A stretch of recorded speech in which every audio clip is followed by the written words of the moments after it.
What's going on, guys? Today we're going to talk a little bit about how to calculate your own macros so you have your own set of macros that you know how to follow every single day so you can get to your fat loss or body comprehension goals. So we're just going to start off talking a little bit about how to make up your own personal macros. So the number one thing that you have to do before you start doing any math on the board is figure out how much food are you eating every single day. So if you've never tracked before, or you don't know how to track, just go into your phone, download the app MyFitnessPal. It's super, super easy, and then track what you eat every single day. So you can get a food scale, you can weigh out, for example, if you just have a regular balanced meal with some sort of protein, carb, and fat, maybe you're having chicken, potatoes, avocado, whatever you're having that day, weigh it out and just see how much it's gonna be. So if you have this much chicken, whatever it's gonna be for you, just put it on a bowl, put it on the scale, and then it'll say some sort of ounces or grams number, and then that's what you're gonna be inputting into the app. So it'll show you specifically how many actual grams of protein, carbs, or fat are in that amount of food that you tracked, that you're eating currently. So don't try to change too much for that first 1 to 2 weeks, just because you want to know how much you're eating on average in order for you to make changes that are gonna be either lower or higher depending on if you wanna build muscle or lose body fat. If you want to lose body fat, you're obviously going to eat a little bit less than you are on an average basis, because what you're eating every single day is maintaining the way that you look right now. So if you want to change that for any particular way, you have to know, okay, what am I eating right now, and then what small change do I have to make? So let's go ahead and say you're eating 2,000 calories per day. Let's do 2,000 calories per day. You don't necessarily have to know the amount of macros that you're eating every single day, but it can be a good thing to know. So when you're coming up with your macros, there's a couple things you have to know. Protein is going to be 4 calories per gram. So protein is one of those macros that you're definitely gonna need to optimize your muscle growth and to optimize just keeping your muscle in general. So protein is 4 cal per gram. And so are carbs. Carbs are our favorite. Carbs are my favorite. Carbs, 4 cal per gram. And when it comes to fats, things like avocados, peanut butter, fattier meats like steak, stuff like that, that's gonna be a little bit higher calories. So you're gonna be eating less fats like in the palm of your hand. So you're not gonna be having the same amount of avocado than you are a potato or something like that, because fats are 9 calories per gram. And that means that you're gonna be focusing a little bit more on your fat. So when it comes to calculating, okay, how much do I need of protein, carbs, and fat every single day? If I'm on average eating this and I wanna lose a couple of pounds, essentially you have to go into a caloric deficit. So you have to figure out, okay, I need to eat a little bit less than this in order to lose body fat. So my body knows, okay, I'm eating a little bit less, I can shed some of this fat. So in order to come up with the optimal protein number for yourself, you're gonna be eating just about 8.8 to 1 grams per pound of lean body mass. So lean body mass, this means not total body weight, but the amount of lean body mass that you have. You don't need to feed your fat protein. Your fat doesn't need to be fed. Your muscles need to be fed, right? So you wanna think about how much muscle do I just about have. You don't really have to calculate your body fat percentage to do this. I would just say kind of stick with between 0.8 and 1 or so, depending on how much muscle you think you have. So if you weigh 200 pounds, and you think you're a little bit overweight, you have 40 extra pounds of fat on you, maybe just say, okay, 130 pounds of body weight, I'm gonna do 130 pounds of lean body mass, I'm gonna do just about 120 grams of protein or so. So let's go ahead and use that just example really quick of 120 grams per day of protein. Next, you want to do carbs. Well, carbs we're actually going to do last, so we're going to do fat next, and fat is going to be optimal for a ton of different things inside of your body. It's going to do a lot for you. You don't want to do too much fat or too little. There's lots of different styles out there. There's keto, there's all these funny things, but just on average, you want to just think about 0.35 to 0.45 grams per pound of lean body mass as well.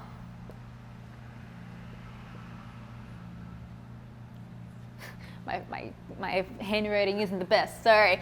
Per grams per lean body mass. Let's go ahead and use that 130 example again, and we'll just do right in the middle. So we'll just do 0.4. I'm going to do some quick math. 130 times 0.4 is going to be 52 grams of fat per day. So now we have, great, 120 protein, 52 fat. What do we do with the carbs? So the carbs are going to be your non-essential macronutrient. You need these two carbs. You don't necessarily need to survive, but it's one of the biggest energy sources that you're going to be using. So this is going to be kind of a basic split, I guess you would say. So if you're going to want to eat a little bit less than 2,000 calories per day, a very normal thing to do is to lower your calorie intake daily by between 200 to 300 calories to start, just to see if that's going to work for you for a couple of weeks. So what you can do is, let's go ahead and do 1,700 calories per day to start off your caloric deficit. So let's do a little bit of math. Let's get back to this. So protein is going to be 4 calories per gram. How many calories of protein are we eating every single day? Let's find out. 120 times 4 is going to be 480. And then this is going to be times 9 because fats are 9 calories per gram. So we're going to do 52 times 9. We're almost done. Trust me, this is going to be 468. And then these two added up are going to be 468 plus 480. That's going to be 948 calories just from fats and protein. 948 cal. And then you have 1,700 for the day. So what's that going to leave you? Your carbs. Yay. So we're going to do 1,700 minus 948. Whoever can do this faster than me gets a prize in the comments section. 751.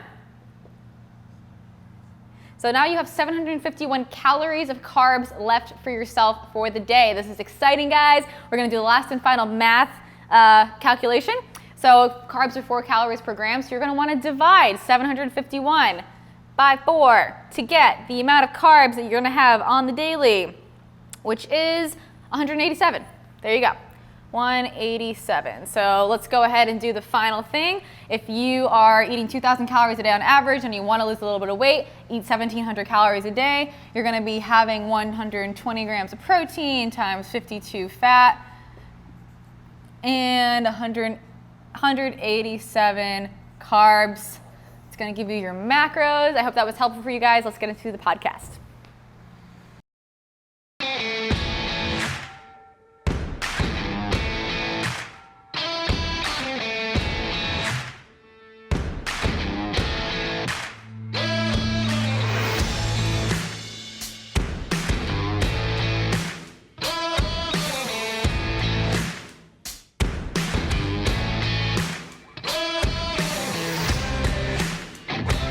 Right. Welcome to Barbell Shrugged. I'm Anders Varner. We are here in Oak Park, CrossFit LA. Armageddon in LA today. It is. Rain. It sprinkled. It drizzled. I It did almost drizzle. got damp. Look, we saw 2 people with umbrellas today.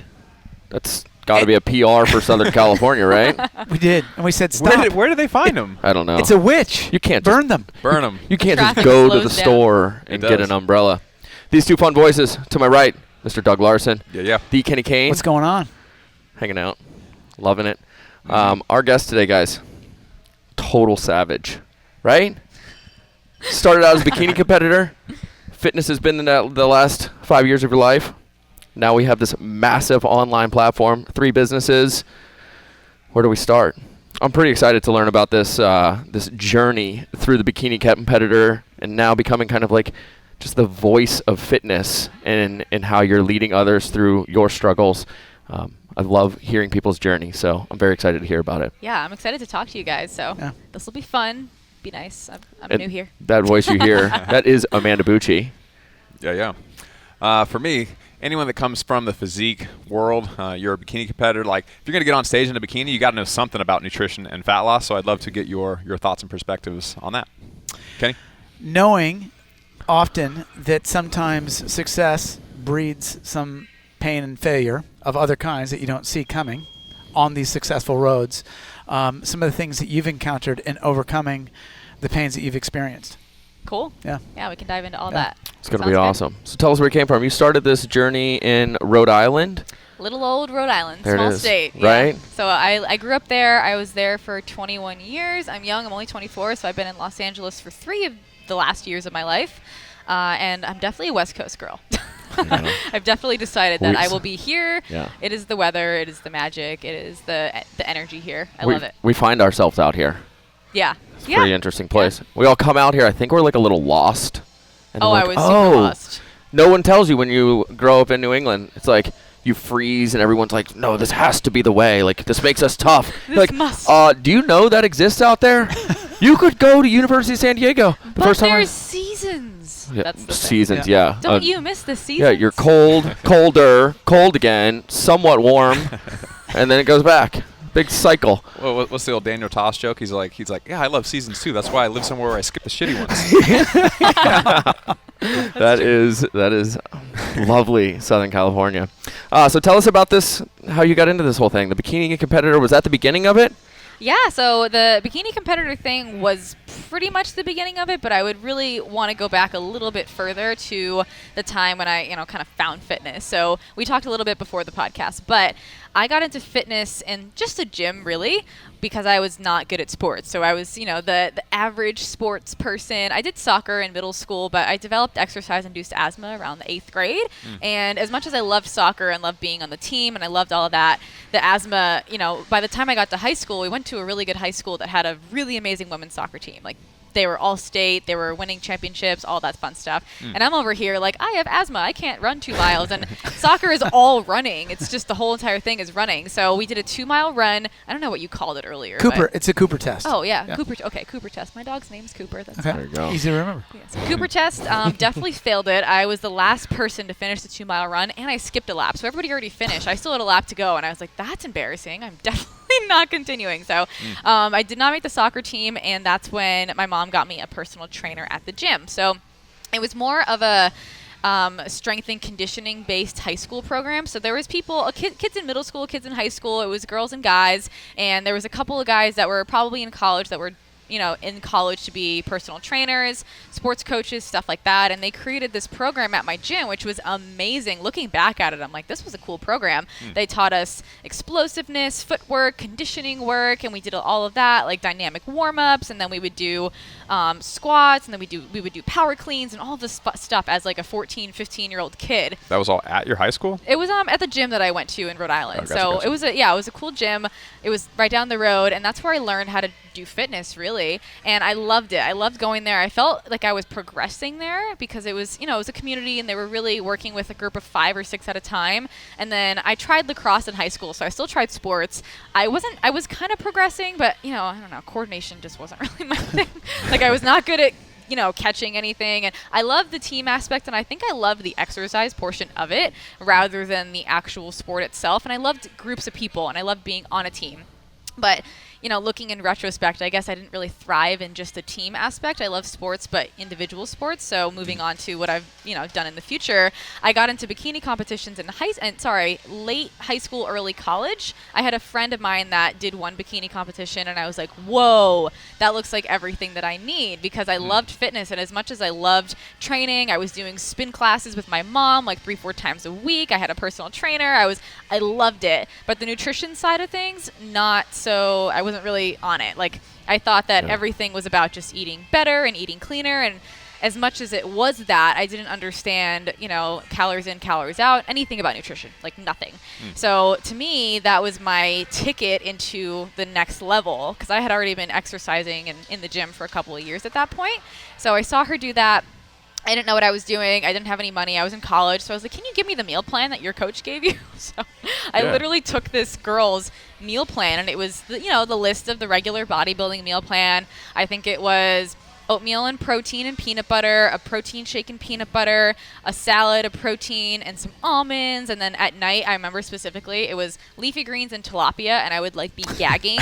I would literally be throwing up. I'm like, why is this my last meal? But I did it for 5 weeks. 5 weeks, the shortest time ever. But I remember specifically looking, I looked great. Like, it worked. It was my first time ever dieting. So the first time you ever diet, and I was probably eating I don't know, 1,200 calories a day for 5 weeks, so it wasn't too terrible. But, you know, it definitely got me the results that I was looking for. And I did this really small OCB show in Massachusetts, and I got second. And I was like, there was like 30 people there. I don't know, 30 girls, I guess. And I got the stage bug. And I didn't do another competition until a year later, but I knew that I loved it, but I knew that I did not want to go back to that terrible meal plan. I was like, there has to be something else out there. So when I found macros and nutrition and IFYM, I learned about Lane Norton, and he was the first person that I found on YouTube, and this other guy named Nick Cheadle, I don't know if you heard of him. Yeah. He had all these Facebook posts and like a really big newsletter, and I subscribed to it and I watched all these videos, and I was like, oh my God, this is the most magical thing ever. I knew it was like my ticket to success, because I remember I was making these bowls of like cereal and candy and protein. Oh. And I was like, look, it fits my macros, like great. And it was just hysterical. So I was like, that person that made Pop-Tarts fit their macros and all these. I remember tweeting, oh my God, I can fit spaghetti in my macros and still make progress. This is the best thing ever. Why did no one teach me about this before? It was just like one of those things that you learn for the first time. I was like, this is mind blowing. So I went on to do a couple of other bikini competitions in the next couple of years, and I coached myself through 2 of them, and I did really well just kind of learning macros, and I just taught myself how to do it. So I had 3 days a week where one of them was a low carb day, one of them was a medium carb day, one of them was a high carb day, and then every single week I just lowered the carbs a little bit. If you notice, all 3 of us are like, God, did that one. Did that one. Bodybuilding.com did it. Yep. Got it. Yeah, you guys were I like think all nodding your every heads. single person, when like there was no resources, so it was like, well, what do I do? Yeah. Bodybuilding.com. I'll just download one of these templates and see how it goes. Yeah, I mean, next thing you know, it's a good place to start. Yeah, though. Like, it's fantastic. And next thing you know, you're smashing tilapia 6 nights a week. And what's funny about that is, like, because I'm older, like for me it was Muscle and Fitness in the 80s. Oh, and there you go. the ingredients didn't change much. Yeah. And the more you start to know, you're kind of like, oh, I was supposed to do that, but like a little bit more flexible than the spreadsheet and every tiny little piece of it. Like it was right.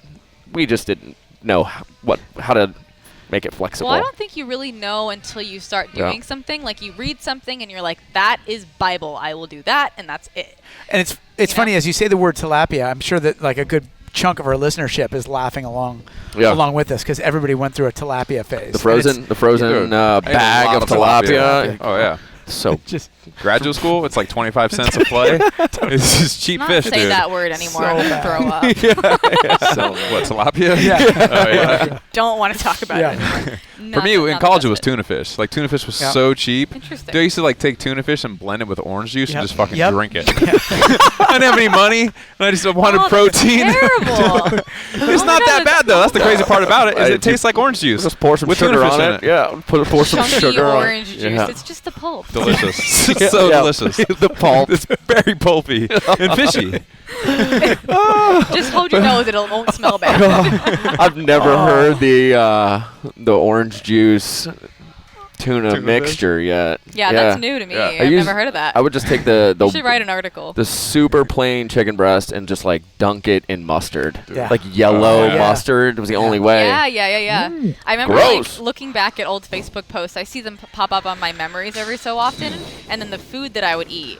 Like the things that you try, you're like, okay, the plainest broccoli, the plainest chicken, the plainest potato. You don't add anything, so you're like, I don't know about sodium. Or Right. Exactly right. And then, you just kind of learn along the way. But I think everyone starts somewhere with what they read, and then whatever their first exposure to what they read is, they do. And then they think, and then they embody it because they try it. Sure. And then they're like, this might be working. It's working for me, quote unquote. Yeah. I mean, in the functional fitness space, like there's a lot of, I don't want to say negativity, but just like people look at what bodybuilders do and they think it's kind of silly sometimes. And I'm like, no, you look at that guy. How can you say what he's doing doesn't work? What are you talking about? He's fucking enormous. He's shredded. Like what he's doing is obviously working for him for his goals. Like there's probably something you could learn there. Yeah, and then you look at the people that are like on the zone diet, which is like for the functional fitness athlete, and you look and you're like, I don't want that. I'll take that guy's diet even if he has to eat 13 chicken breasts a day, just drinking egg whites. I've eaten a lot of chicken and rice in my day. I never drank With egg orange whites. juice. I never drank them. I don't know what it was. I Drink was what? just like Or egg whites. egg whites. Oh, Yeah. I've never drink gotten- egg whites. That's a texture did thing that. for me. You did it? There you go. Did it. Just straight from the carton. Yeah, I think whatever Rocky movie. Oh, yeah. One of the Rocky Rocky movies one. inspired me. I'm like, Stallone did it. I'll Screw do it. it. So inspired. I mean, literally, it was inspired. Like So 84, inspired. 85. You know, I had muscle and fitness, and I'm like, okay, eggs. This is what I have to do. It's terrible. It's terrible. The worst gas. The proteins were not organized then. And You weren't worried about your gut health at that time, nobody. There's no conversation on gut health. Oh, there was You know, no it's gut just sort health of like caring. I was like, I'll be healthy later. Yeah. I'll eat my Pop-Tarts now with Black my on the macros. inside. That- You know what I mean? When you're a super beginner and you're doing something like macros, that's one of the downfalls of macros is that people think they can do it with Pop-Tarts and just super low quality, unhealthy foods. Like if you're siloing just wanting to be leaner, then it quote unquote works. And but it did. And it does work. Yeah. But if you think about like holistically all the different categories of health that you're trying to maximize by living a healthy lifestyle, by working out, by movement, by eating, etc., then having low quality foods as like the main source of your calories is just a bad strategy. So like have you improved the quality of your food over time and still had those calories fit your macros? Yeah, it's so funny that like transition. I think when again you're first getting started and then you finally see the physical progress you never thought you'd be able to have, you're like, I can do this and still eat this way. Great. I don't care about the health. I don't, I'll have vegetables once or twice a day and like just to get them in, and like micros are important and fiber's important too. I always hit my fiber, so I was like, I'm good. Like I hit my fiber because I would track it very meticulously. Yeah. But the way that I eat now, it's funny. I'm plant-based now, so I don't eat meat. I'm like pretty much vegan. I'm pretty close, except I'll have chocolate every once in a while.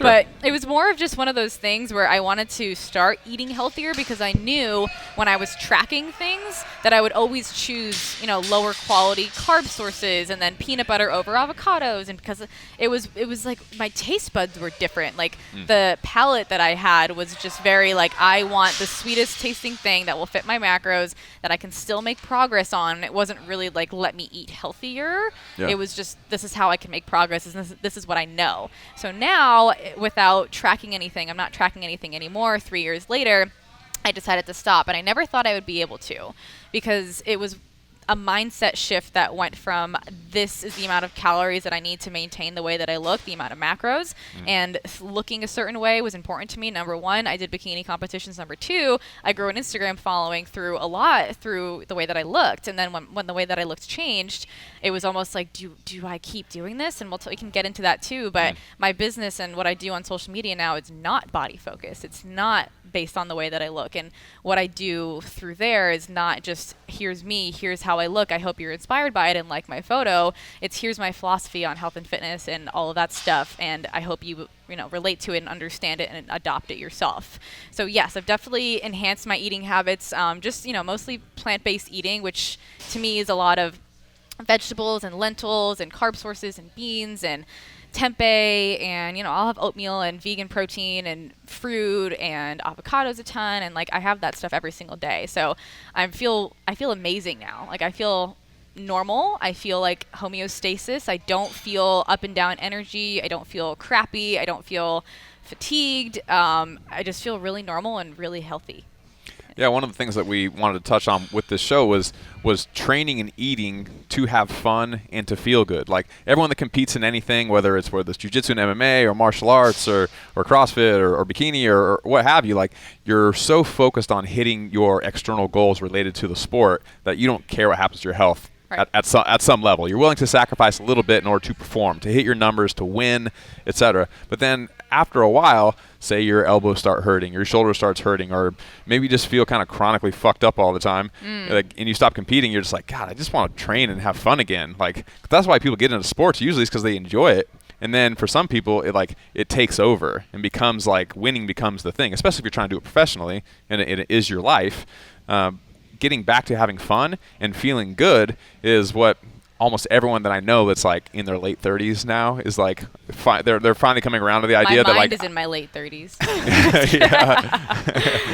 yeah. I mean, some people start at different ages, but like for all of us, like once you've been we're through all the in that struggle, category now where we just want to like feel good and have a good time and hang out with our friends. That's it's our place to hang out. It is. Yeah.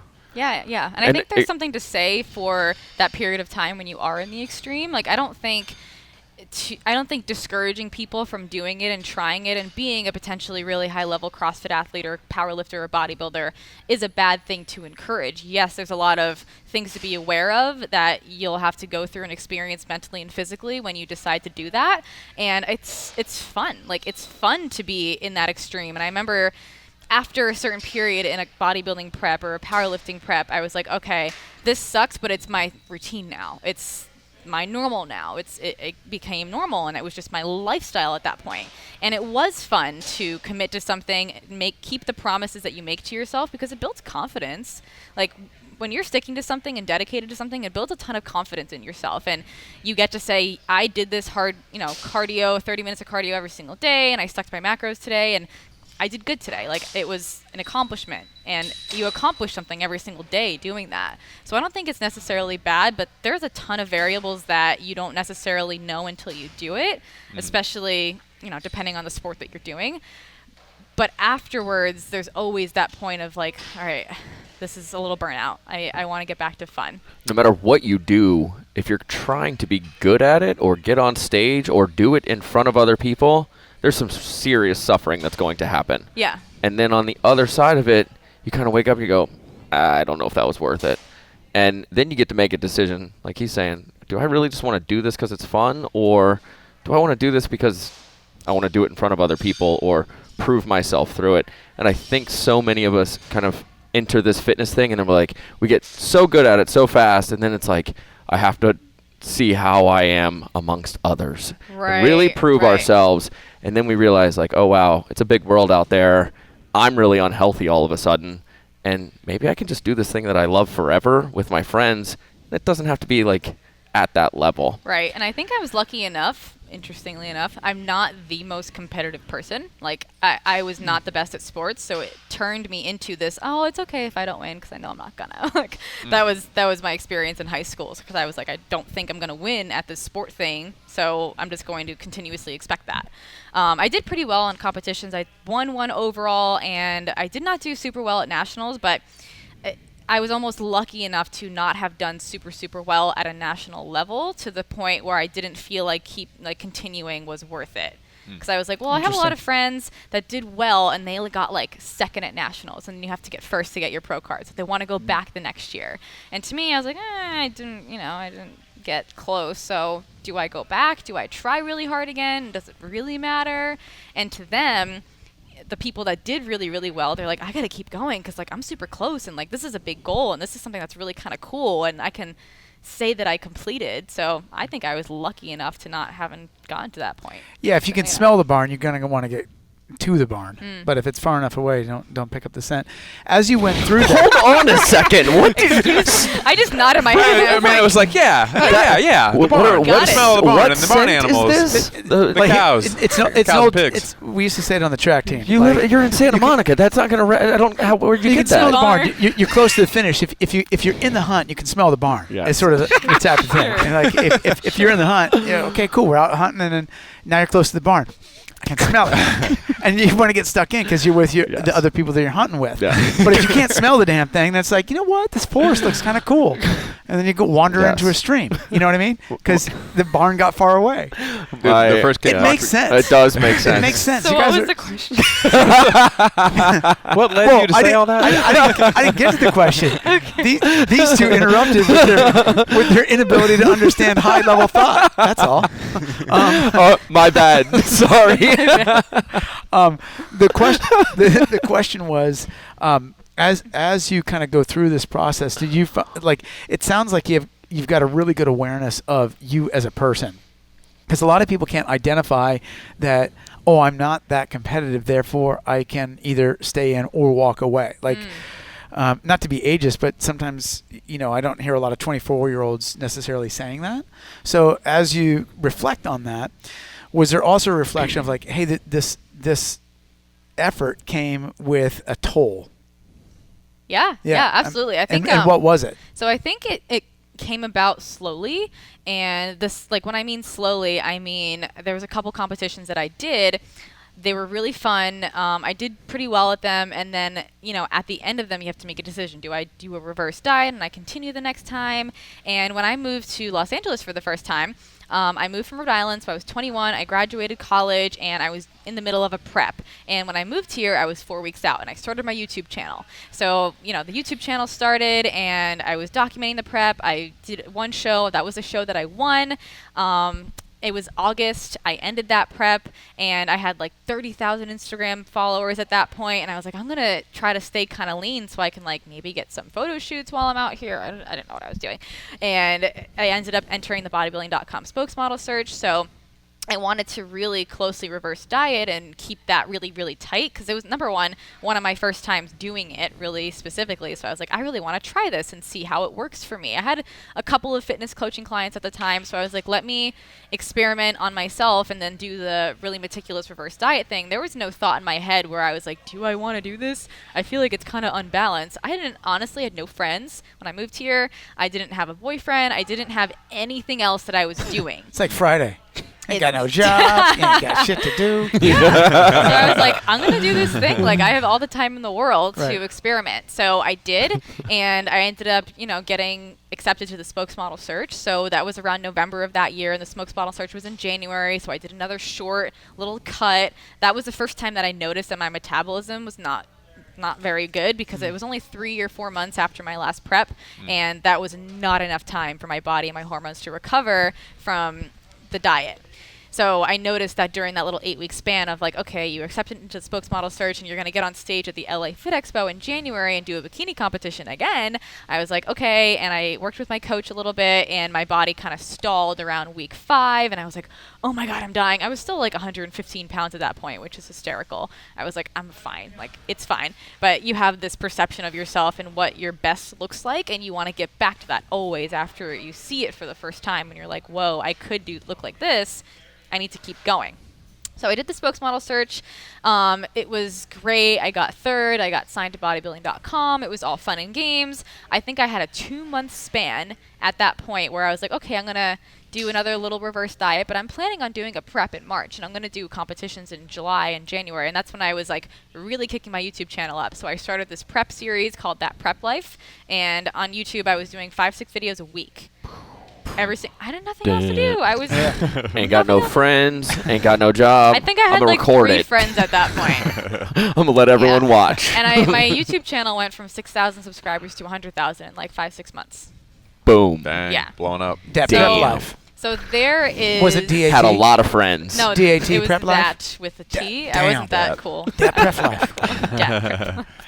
Which is funny. Prep People Life. still comment and they say, I still rewatch this series all the time because it was literally every single day.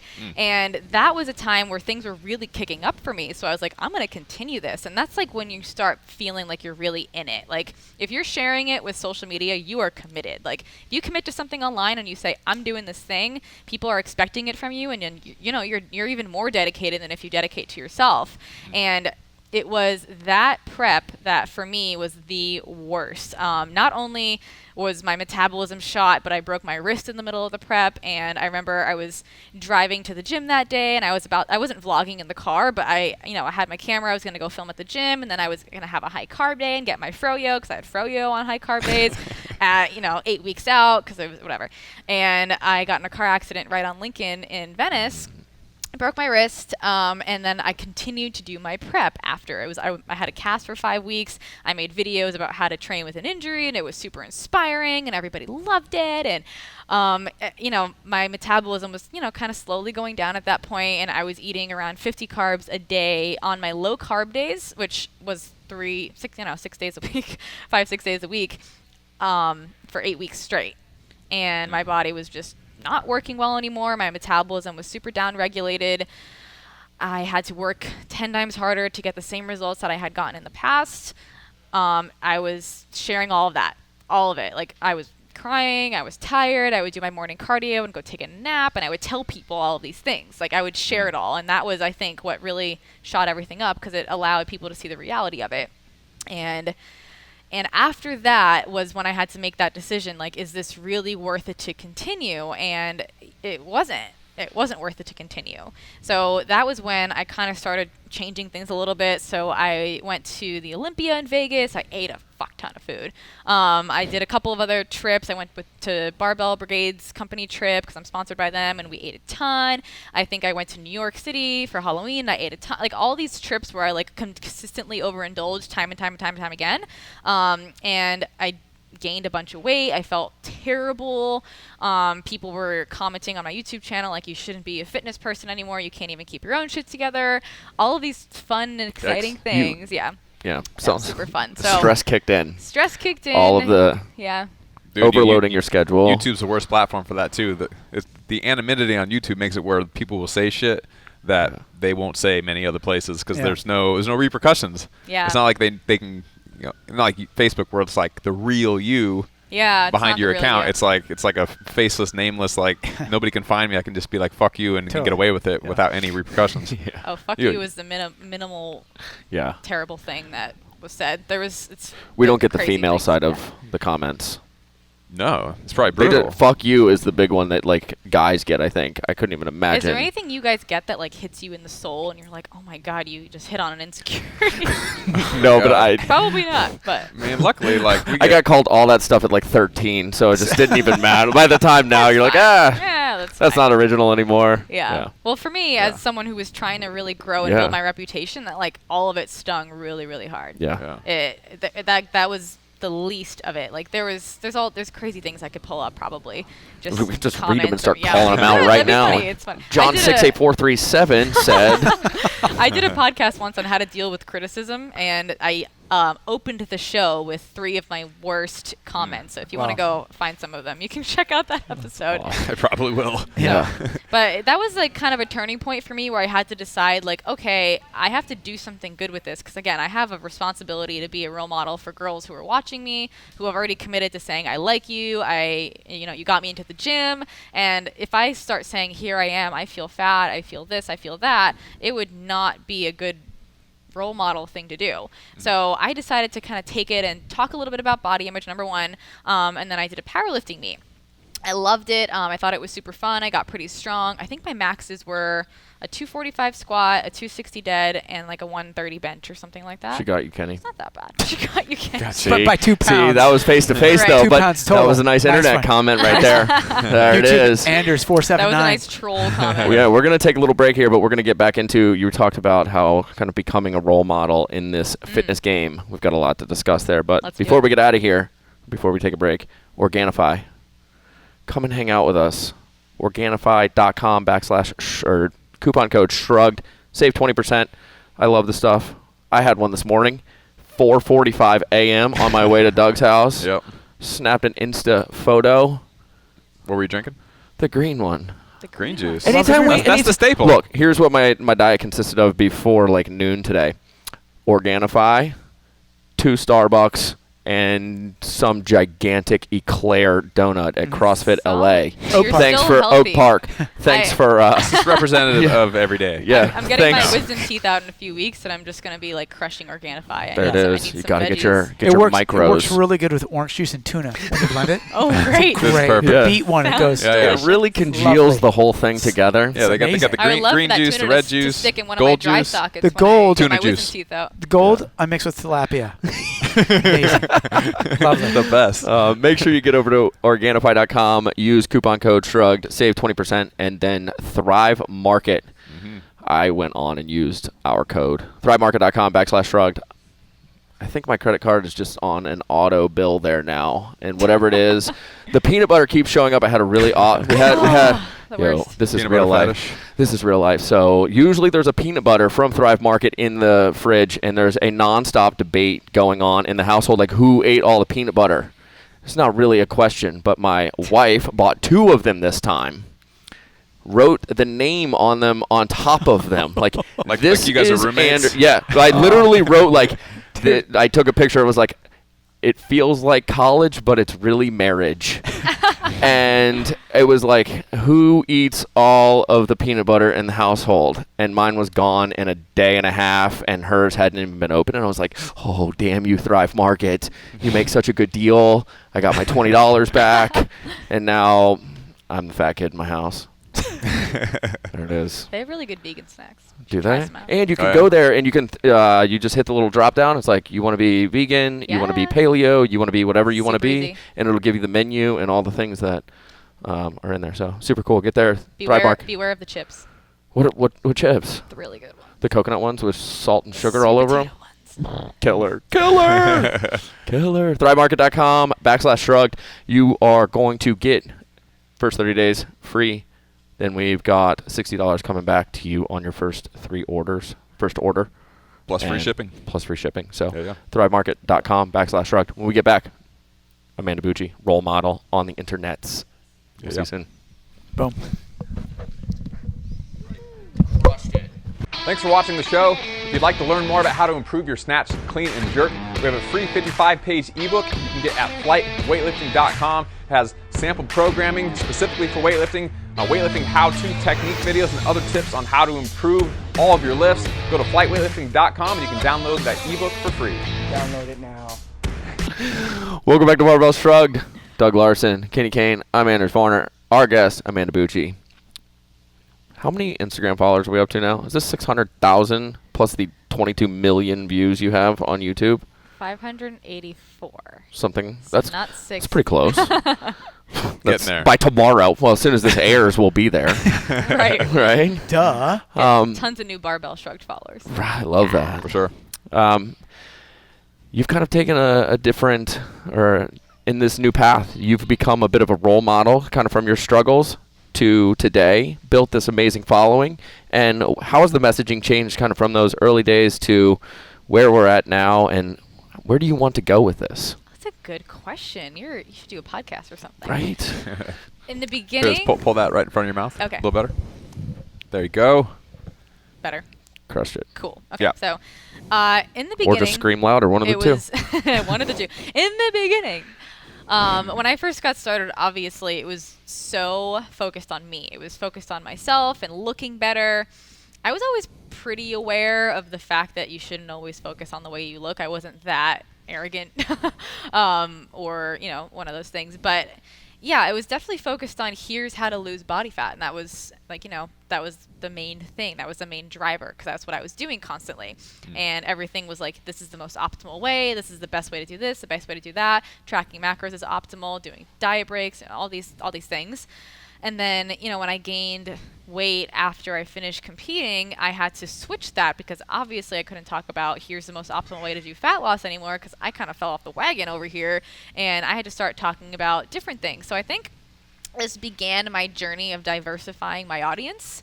And, when you start off, I guess if we talk about social media or business, you have some sort of niche that you're talking to, a group of people that all like something specific. So it started obviously with bodybuilding, bikini competition people that are like, I want to do that too, and I love watching someone get shredded and lose fat. It's super interesting and entertaining. To let's talk about body image, something that a large part of the audience, large lot of America, the country, the world talk about and feel. They feel, especially females and men too, they feel insecure with the way that they look. They look at people on Instagram and online, and they think that they're less than because they don't look like that, and never think that they'll be able to. It's so funny now, going from being super extreme to normal-ish. I had a period of time where I wasn't motivated to go to the gym, and I was like, for the first time, I get it. Because I used to be motivated every single day. Motivation was an issue. People would ask me questions all the time, and one of them was, how do you stay motivated? I was like, I just am. I don't know. And now I get it, because I've had periods of lack of motivation where I didn't want to consistently eat healthy or eat in a deficit, or go to the gym and do my cardio, and I was like, I get it for the first time. So it was me starting to kind of be a little bit more relatable in the fact that it's difficult for a lot of people to understand how to consistently do something with their fitness and nutrition where they eventually feel really good. It's really freaking tough. So I started talking a lot about body image and a lot about your body can do so many more things, and it's not just about how you look, but how you can perform in the gym. So I switched a little bit to focusing on gym performance, powerlifting, getting strong. I did that for a little while, and I still talk about that. I love talking about that. But moving forward, it became more of health and wellness rather than fitness and nutrition and training.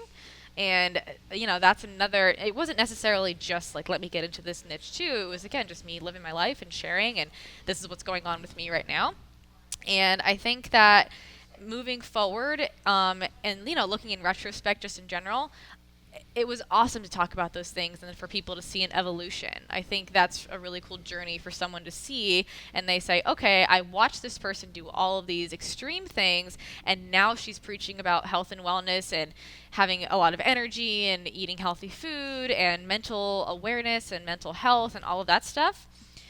It allows someone to see what could happen and what it's actually like for you to choose that extreme. So it's nice to see the different options of what you could do, because there's so many different people that I don't know what to pick. Like, I don't know where to go, and I don't know what kind of fitness to do. And here's someone that's tried a couple of different things, and you get to see someone physically do it. Like, I think that's the coolest part about YouTube and vlogging. Yeah, I think it's so easy to get caught up in that really sexy side of it too, the weight loss, the fat loss, and then all of a sudden people are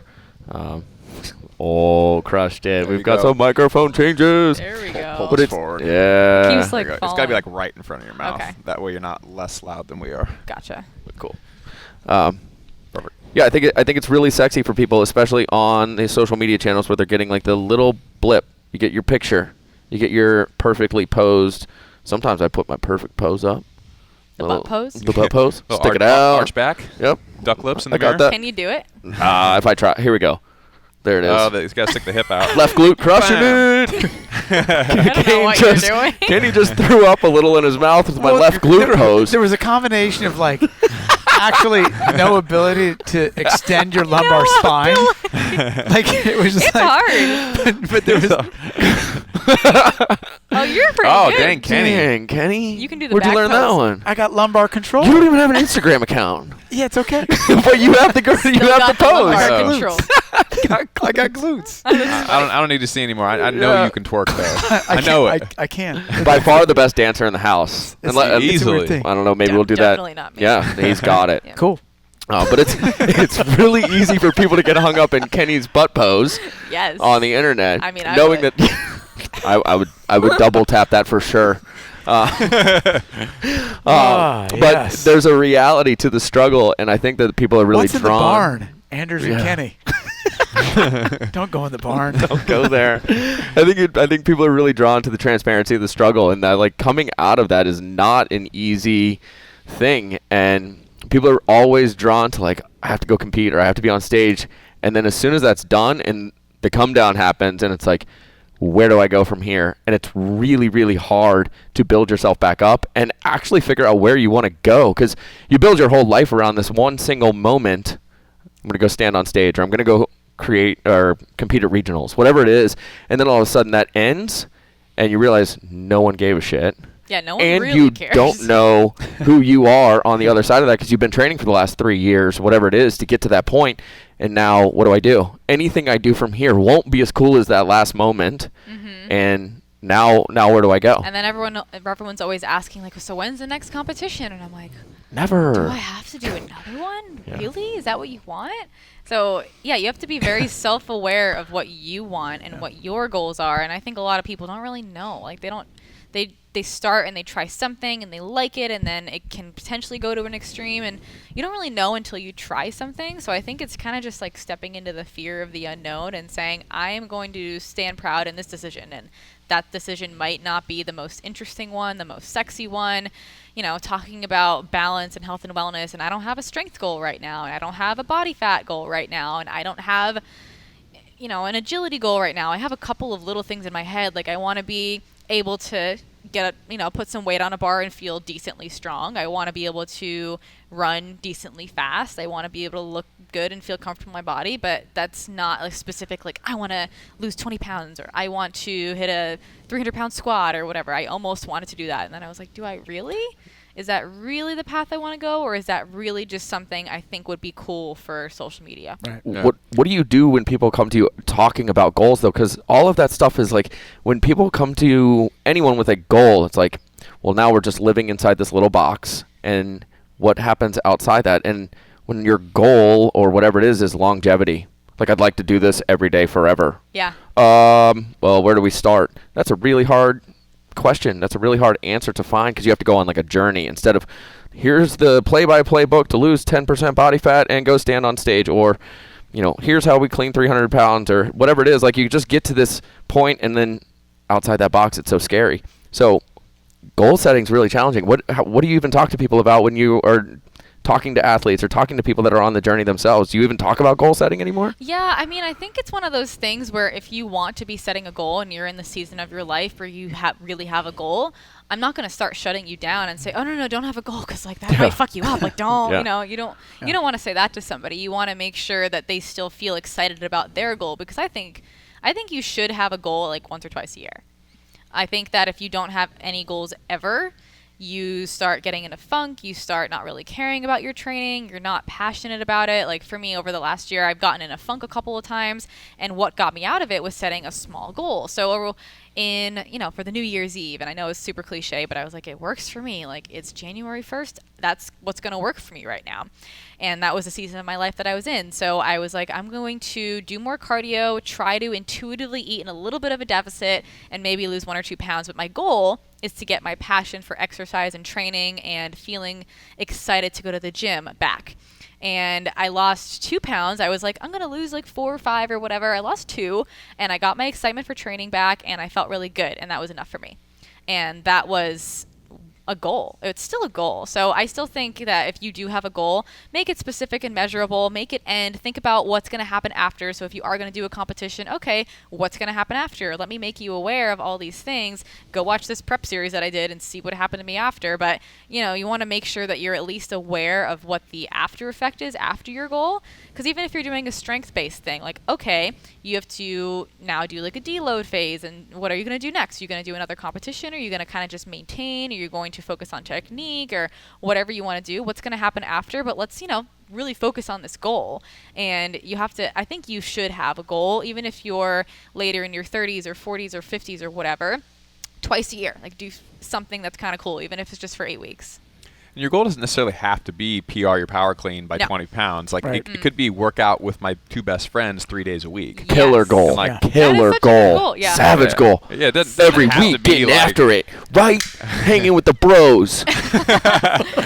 Yeah, it's not like the sexiest goal, like I'm going to lose 20 pounds, but it's still something. And I think you should still pat yourself on the back for setting it and doing it. Yeah, I like things that give you very continuous feedback. If your goal is to work out 3 days a week with your 2 best friends, the whole time if you're doing a good job or you're not doing a good job. You don't have to wait till the 8 weeks or the 12 weeks are up to see did I do well or did I not do well. This is actually one of the benefits of macros, in my opinion, because every single meal, yes or no, did I do a good job on this meal or did I do a good job on this day, as opposed to something that's more quality food based like the paleo diet or whatever else you're doing, where they're like just eat really high quality food.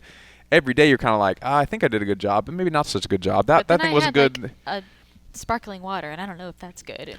Yeah, every day you're kind of confused, especially if you're not like super knowledgeable of nutrition, which is why you're like following some like generic diet plan in the first place. In a lot of cases, like having the feedback from quantifying your macros every single day, every single meal, that's the thing that really educates people. And I think that's why macros is doing so well right now, because the feedback loop is so tight. It's all day, every day. Yeah. It's interesting. I feel like we're at a point now you're using interesting language because you're talking about your journey along what would be very fixed points. There's destination landmarks. And then you get to this kind of experiential phase that's a little bit softer by glance.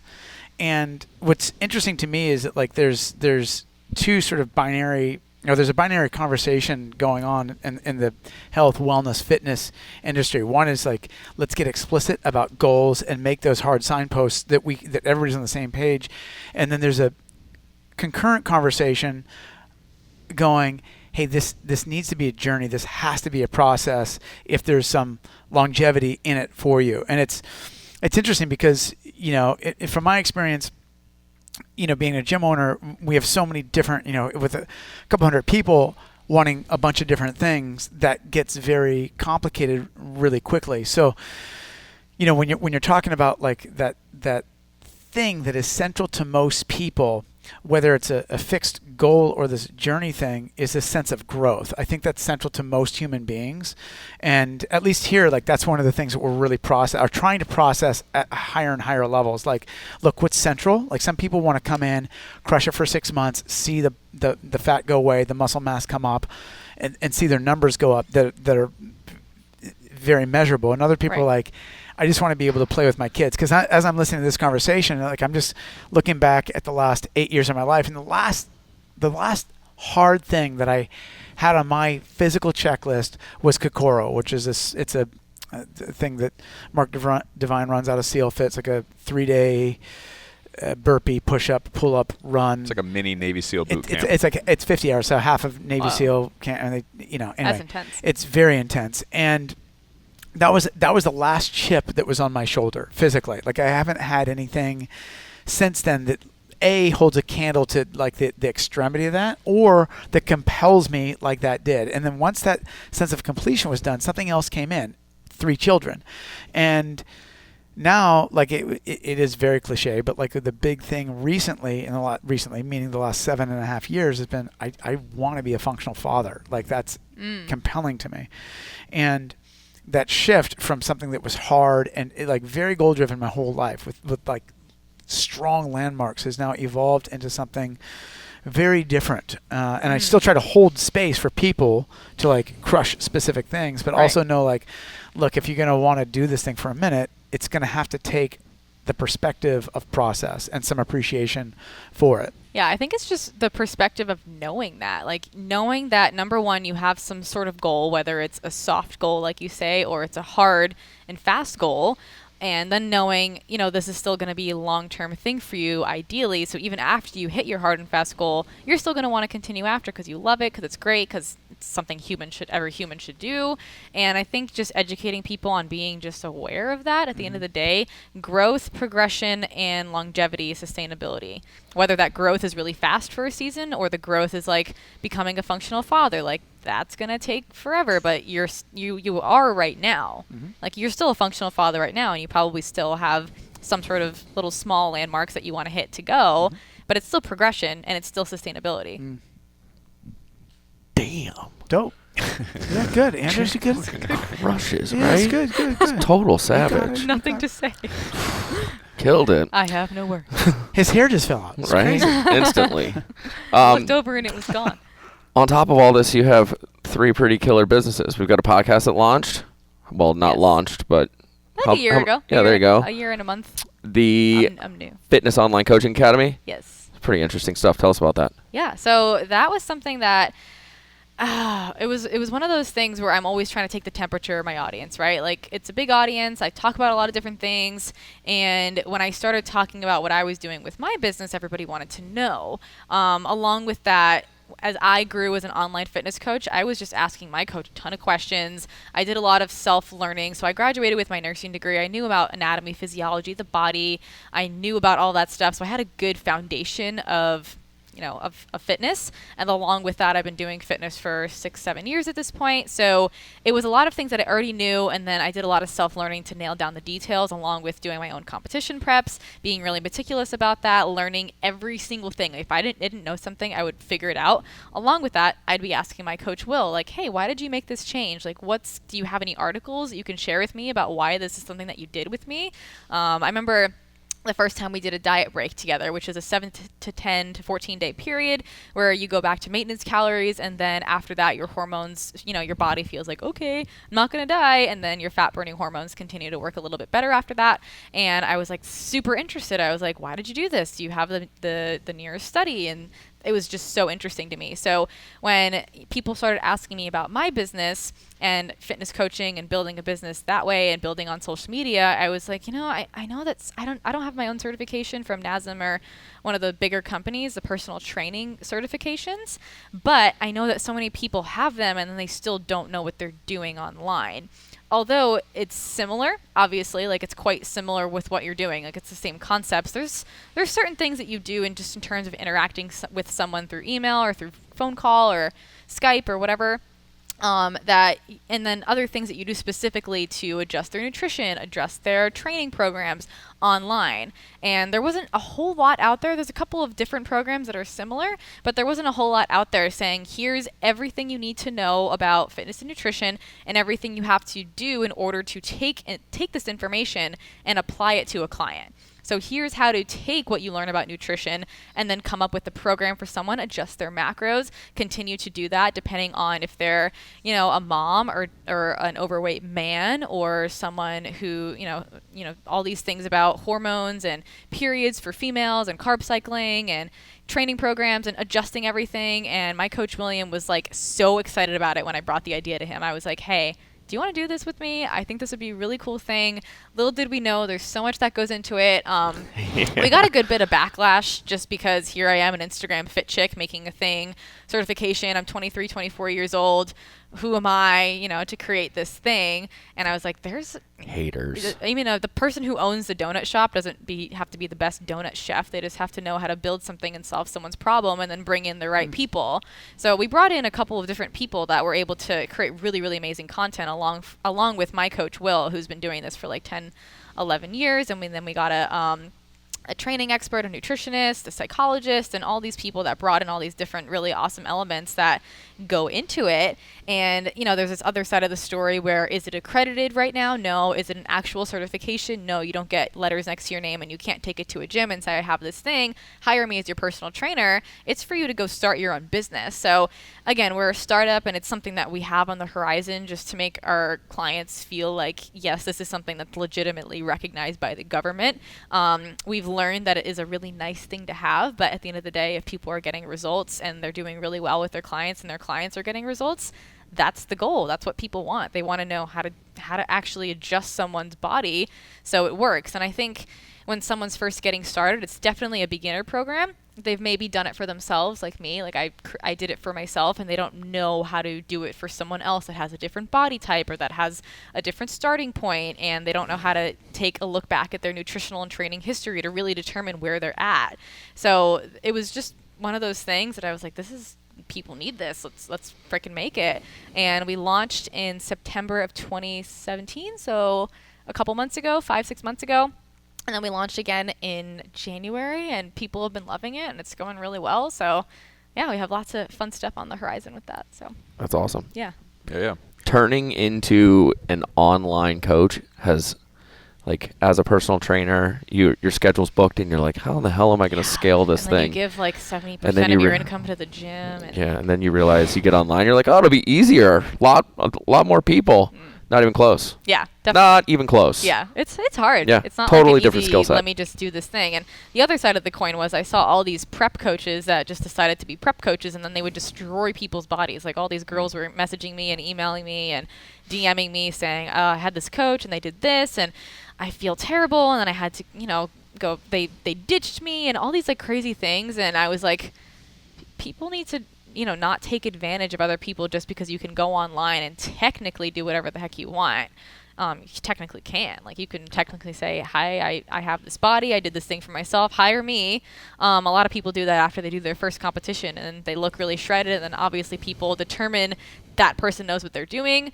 Although a lot of people pass down the competition prep that they had, and then they just give it to a lifestyle client, and that's like the only thing that they know. Like that first prep that I did with the meal plan, 5 weeks, tilapia at the end of the night, gagging. I got the results from that, and I could have just thrown that to somebody else and say, here's what I did. Take Bucci it. diet. This works. That's the next product. Yeah. So it was one of those things where I and him just kind of wanted to create something that was really practical for people to say, I know what I have to know, and then I know how to actually do it for somebody else. I think you're pretty locked into the personal brand that you have built here, especially through your platform, and now that is its own product as well, the Influencer Academy. Yeah. What's going on with this? So that was another thing that, again, I saw kind of a need for it. It's not necessarily just how to build your social media and get sponsored by companies. And I think that's what a lot of people think the word influencer is. And I thought it kind of sounded catchy. I know it could be something that people think is just how to become a fitness influencer, which it's not really. It's how to build influence, which is a whole separate thing. Building influence isn't necessarily just becoming an influencer. It's showing up in a way that people change the way they think or act because of how you're thinking and acting and presenting yourself online. So a lot of people don't know how to present themselves online at all. Like it's one of those things that came really naturally to me. I started off Instagram just because I wanted to share everything. I was just like, I'm a sharer. I like to talk about my life. I, take good pictures. I, was looking at other people and determining how to, build on Instagram. And obviously I've been able to do it for myself. And when I first started it, I had a little imposter syndrome too. I was like, can I do this for somebody else? Because I did a lot of things right. And like I was doing the trends that were really trendy. I was competing. I was obviously using my body a good bit, not as much as a lot of other females were, especially, but I try to, or Kenny with the butt pose. Butt pose. That lumbar control. It's amazing. It's amazing. Thank you. Thank you all. Thank you all. We don't all have it that easy. Yeah. Some people have to work. Right. So I'm starting mine. It's called the Lumbar Academy. How to control. Yeah. You should sign up. It's for glute $297. $297. Yeah. $297. You could be a glute influencer. I'm a big glute influencer. Yes. No, but it's a high intensity program because it was one of those things that I was like, there's so many things to learn. Not only do you have to learn how to present yourself online, so I always kind of say, if your social media account doesn't reflect what your best friend thinks you are, you're not doing it well enough. So if someone thinks that you're like the most fucking amazing person in the whole world and your Instagram is kind of just like, does that vibe come off your page? Probably not. You got to kind of enhance what you're doing. So for me, if someone looks at my page, they're like, this is Amanda. I get it. I get who you are. And that's what a strong personal brand looks like. And that's what a strong brand looks like. And there was all these things that I did. We're berating correctly. ourselves in our heads right like, now. Oh. Shit. Well, you got a strong brand elsewhere. So when do. someone's just trying to grow on Instagram and you're not doing anything else, like you don't have a really awesome, voice or podcast following or YouTube following, you have to work with what you have on Instagram. So, a lot of people are popular elsewhere. Like people who have millions of followers like Gary Vee or someone like that. Like he's obviously doing a lot of other things and he didn't just grow on Instagram. He's an Instagram influencer. He's Gary Vee. He's got other companies. Yeah. So one of the things that a lot of people constantly started asking me was like, how did you grow your Instagram? How did you build this business? How did you grow a platform? And I realized how many people didn't understand that it's not that complicated to build an online platform, but there's all these variables that go into it. Like you have to know who you are, you have to know who you're talking to, you have to know what kind of content to create, you have to know how to create it, you have to essentially put on 20 different hats. Like you have to be a video producer, a video editor, a photographer, a writer. You have to, there's so many variables that go into it. And it was one of those things that I was like, I want to create this hard and fast program that gets people results, gets people doing what they love full time, because I think that's what makes the world a happier place at the end of the day. I'm sure you guys agree. Y'all just did the whole like preach, Get it, girl. thing. Get it. Yeah. There's this one client that I have, and she's like my big testimony client, and she was an assistant manager in a cubicle box, and she hated it. She was making $28,000 a year, which I don't know how it's legal that they can pay people that little. And she Just because you live here. Yeah, it's It'd be very hard to get yeah, by I with guess that that's in SoCal. true. Yeah. SoCal, yeah. So she was she's in Florida. So I gotcha. she had about 600 Instagram followers when we started, and she has like 17,000 now. She has a full plate of clients. She's full-time doing what she loves. She's making a 6-figure income. She's one of my coaches for the Influencer Academy program, and she's just like absolutely crushing it. Her husband is also now starting his own business online just because he's seen what she's been able to do and he's got inspired. So, it's just been one of those things where I am able to now help people create that for themselves and give them all the tools that they need to say, you can do this. It is so possible for you. And I love people who are online teaching other people that they can be empowered in their own right rather than just like, look at me. And that's what I love about what I'm doing now rather than what I was doing before. And I think I had to do what I was doing before. But it's less like me, selfish competitions. This is what I look like. This is how I look like me. This is whatever. It's here's how to do it for yourself. Here's how to be empowered in your own right and understand that you have everything you need. You just have to hone in on your gifts. look. You're a savage. You're crushing You said it. in the beginning. Yeah, I just said it. I just like, yeah, this chick's kind of a savage. Hour later, here we go. She proved An it. hour already? We can keep going. Yeah. Where can people find you? At Amanda Bucci on the gram. On the gram. AmandaBucci.com or Bucci Radio Podcast is my podcast. Killing We talk it. about entrepreneur stuff a lot on there, so if that's what you're interested in, Be there. that's where we go. I love it. Yeah. The Kenny Kane. At the Kenny Kane. At the Kenny Kane. And pretty soon at Oak Park, LA. Ooh. that. Yeah. I like that. That's new. If you need someone to help you grow your Oak Park LA Instagram, let me know. We're just starting. He's a bi-weekly check-in on Instagram. Is that about right? Twice a week? Maybe every other? I try. Yeah, maybe. That's like it's like abacus math, maybe. Yeah. The But yeah, abacus. Yeah. to answer your question, Amanda Bucci. Start with .com. where do we press the button to get Instagram up on your phone? That would be step 1 for him. Oh, it's Just- a little purple app. Yeah, just download it. Is it purple? I like Yeah, colors. there you go. I like colors. I'm good with colors. If people are in Santa Monica, should they stop by Absolutely. Oak Park, Come hang by. out, Come by train, Oak- do a class, Come hang out with us. kick it with the We're Kenny good Kane? people. Good people here. Maybe we'll be here. Well, We're off You guys are here I'd often. love to be here. Yeah. We love having you guys. Yeah. I'll come back. Yeah. Yeah, it'd be fun. You can follow me on Instagram also, Douglas E. Larson on Instagram, also DougLarsonFitness.com. I'm going to have some live events on there, probably eventually some courses that I'm going to develop, digital information products, T-shirts, and all that. Anders? At Anders Varner. Come and hang out at shrugged.thelowbackfix.com. Tons of resources, morning routines, movement, rehabilitation if you're living in pain. Come and hang out with us. We can help you. It's shrugged.thelowbackfix.com. Make sure you subscribe on iTunes. Check us out on YouTube. Give us a 5-star review. Say something nice. Don't be a jerk. At Barbell Shrugged. Everywhere else. See you guys next week. Thanks, Amanda. Boom. Good stuff. Thanks for making it all the way to the end of the show. If you liked the show, which I know you did, please go share it on Facebook, Instagram, or whatever social media channel you happen to be loving at the moment. Pinterest, Twitter, Tumblr. Tumblr. Share it on Tumblr. Sure.